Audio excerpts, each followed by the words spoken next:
तर हा ब्लॉग आहे साखर चौथच्या गणपती विसर्जनाचा.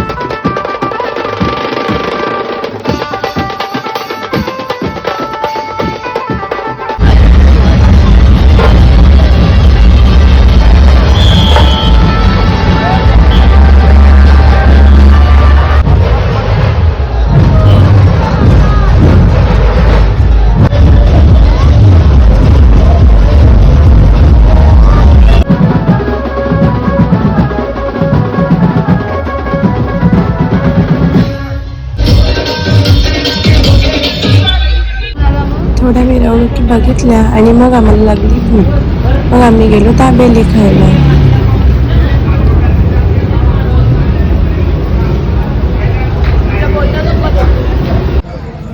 दाबेली खाऊन थेट गेलो बीचवर. तिकडे जरा बसलो वगैरे आणि मग कैरी घेतली खायला. घरी आमचा बाप्पा होता. मग काय आम्ही लवकर आटपलं आणि मग घरी जाऊन थोडंसं जागरण केलं, नाचलो वगैरे आणि बघा आमची मज्जा.